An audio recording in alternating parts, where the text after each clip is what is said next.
Yo yo yo, what is up, boy guys out there? The name is Tekken here, bringing you guys another Drift Prestige video. This time running the Toyota Supra. I actually haven't driven this thing in almost like rarely because I've always been, Team Skyline over Team Supra, even though both of them are just drop dead gorgeous. And this is actually a very, very old design I gave this car, so this isn't like something I just did. And I I'm okay with it. I like what I did with the hood. The hood was like a little different style I did. Instead of putting like all like the manufacturers on the hood, I just decided to do like that the Japanese sun. No, that's not the Japanese. Yeah, I think that's somewhat what it is, but you kind of get the idea. You see it on like a lot of the JDMs how they have like that sun thing, and I just put on the hood, but instead of changing a different color, I just made it a different kind of black. So gave that little effect, and I kind of like it. But anyways, we're not talking about the design of the Supra. We are talking about clamping down. Let's get right into it. Also in the mountains. I like. Wait, isn't that fully in the? Oh wait, I think I know what the. I think I know what this event is. I actually do like this event. So I just not realized. Did we get any? Yeah. Wait, did we get a Toge event? Yeah, this is. Yeah, this is the race I'm thinking of, and someone's drifting by, so hopefully he did not hit me. That's halfway through the manual event list. Keep going, brother.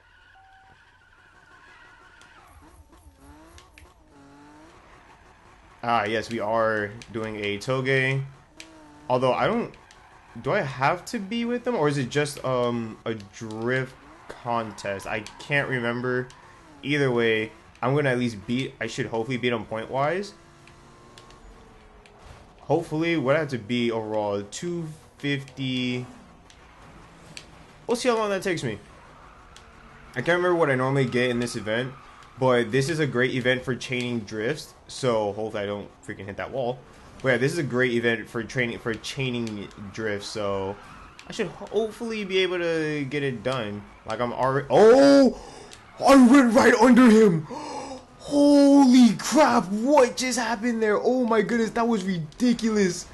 Oh my god, and yo, cars are just flipping like crazy. This is just pure chaos, but it looks great on video. Like, holy crap.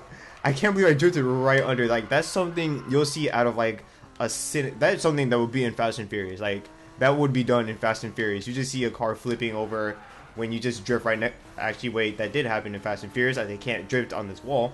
That did happen in Fast and Furious 4 when Paul Walker kind of drifted by. Oh my gosh, kind of drifted by that BMW who fell off the bridge. That was interesting. That was a very interesting clip. I saw that. I was like, I think when you look at it, it's like that shouldn't have happened.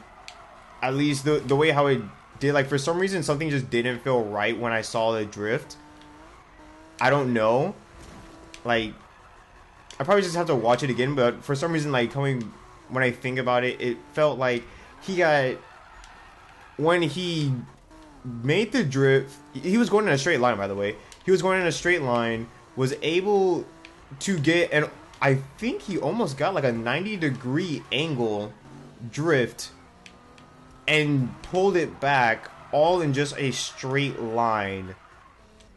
And with just like little time to react to even perform the drift. Something about it just didn't feel right to me.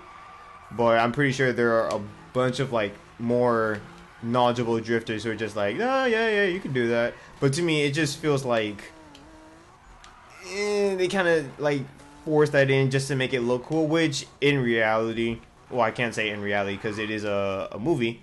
But that's kind of what the Fast and Furious has become. And honestly, I like it. I like seeing them go like insane with all of their scenes. Like, every Fast and Furious movie now, you're expecting like that one big stunt scene. And I didn't beat the 250.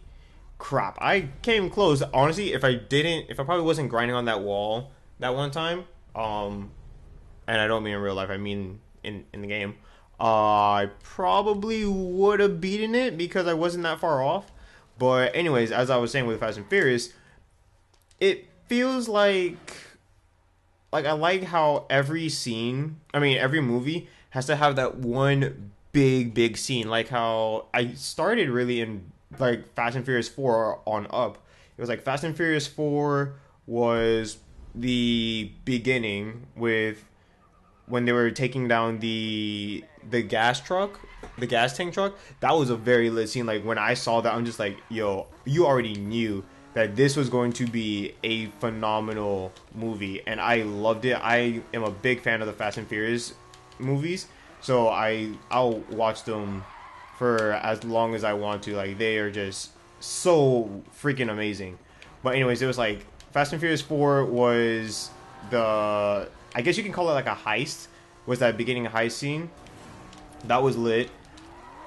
Fast and Furious 5 was Fast and Furious 5 Rio? Yeah, Fast and Furious. Wait. Yeah, Fast and Furious 5 was Rio, and of course that was obviously the end heist, which was the whole oh my gosh, oh, again we have Lambos just flying in the air. What the hell is going, oh my gosh, this is just a massive clusterfuck. But anyways, you had that end heist where you're freaking taking the humongous safe full with all that cash just around Rio, wreaking havoc. That was awesome. Fast 6 was that the airplane? Yeah, Fast 6 was the airplane with the ridiculously, you know, long runway, which makes no sense to me whatsoever. You guys are going that fast and somehow had so much runway room. It boggles my mind. Like they were going it's like they were going cross country. Like I've seen the memes where it's just like they compare a regular runway and then they show the Fast and Furious runway and it's just like going cross country. It's like, yeah, it's pretty much what it was, but honestly it was still entertaining nonetheless. And this is actually a very, like, there's just so much chaos going on in this that I can't even get like good drifts going on, and that's really frustrating to me right now. But anyways, then you had Fast and Furious 7, which was obviously the parachuting. I feel like all of them were pretty much heists except for Fast and Furious, besides Fast 6. Actually, when you think about it, Fast 7 had a lot of big scenes, but I guess like that big scene was when they were parachuting their cars out of the hangar, which was pretty interesting and hilarious as always, because it's so good seeing Tyrese Gibson just you know, being his little character that he always is. Always got to be that comedic role. I really do like that. I really do miss the brothers, the two brothers who used to play the comedic role. But I think I heard a story like the reason why they were no longer in it was because they didn't like playing that role. They didn't like playing like that stereotypical role.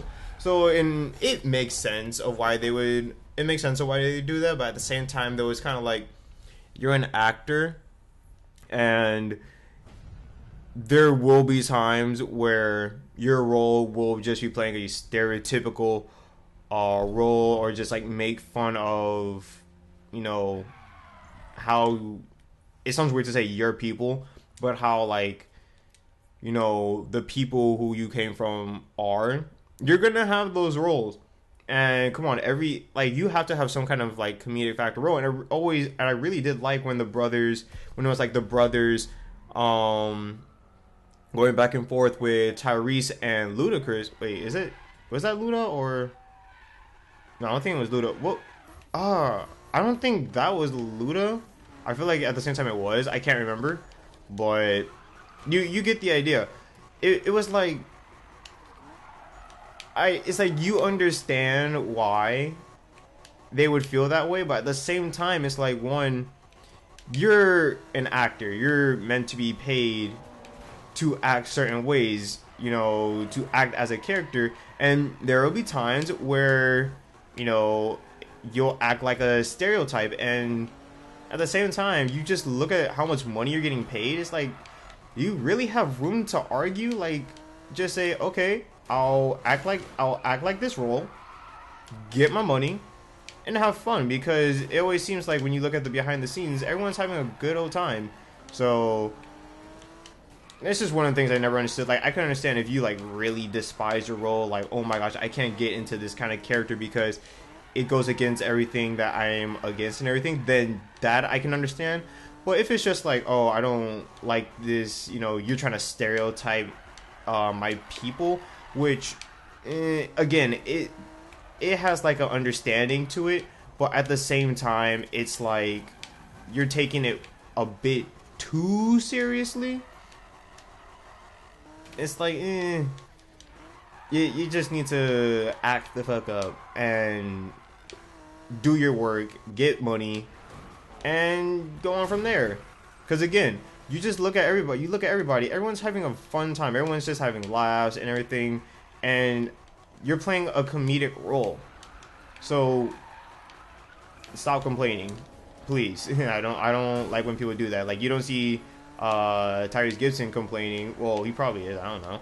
I don't pay too much attention to the actors' points of views and stuff, but it's like, Taxi, get out of my freaking way! Oh my gosh.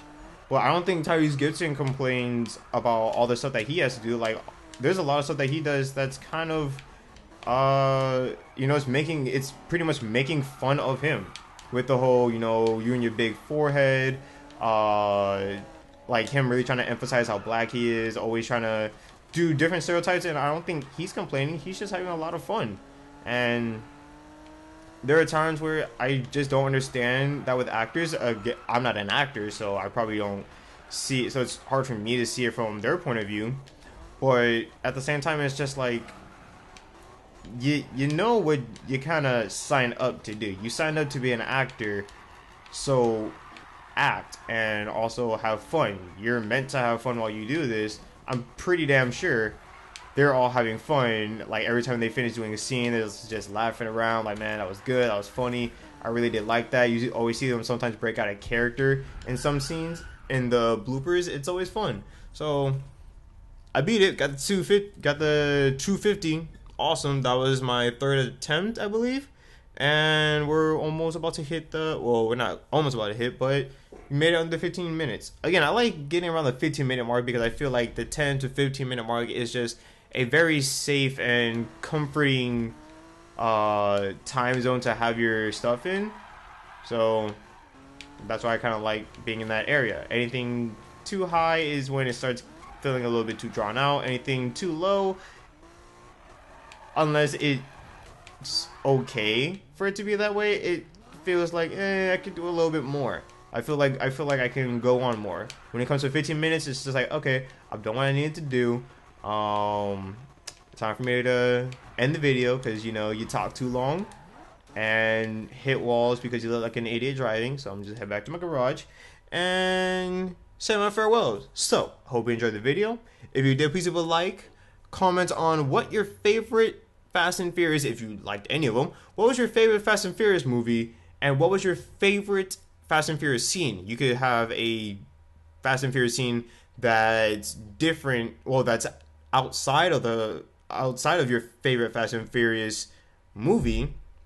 Like, I think one of my favorite scenes is actually the drift chase scene in Tokyo Drift. I really did enjoy that a lot. But my favorite Fast and Furious movie was, it's actually really hard to say because it feels like all the Fast and Furious, like every time a new one comes out, it becomes my favorite because I like how they keep on going more and more and more intense and, you know, balls to the wall, insane that you wouldn't expect happening. Which, even though there were a lot of people who kind of liked the whole Fast and Furious 1 focus on the car scene in a way, I like how they're going to it now. You know, actually building a story and stuff, because Fast and Furious 1, it felt like a bland story. It was just all about the cars, which I have no complaint for, but I like where they're going with it now. I can't wait to see Fast and Furious 8, which I have my opinions on. I kind of wish they ended off with Fast and Furious 7 with the send off to Paul, you know, the farewell. That was good, but again, money is a thing. It's a business. It's still popular. I'm still gonna watch Fast and Furious 8. It's gonna be awesome. I'm pretty sure. And I've now reached my 15-minute mark. So hope you enjoyed the video. Until next time, this has been your boy taking heat. I feel like I had a voice crack, but peace.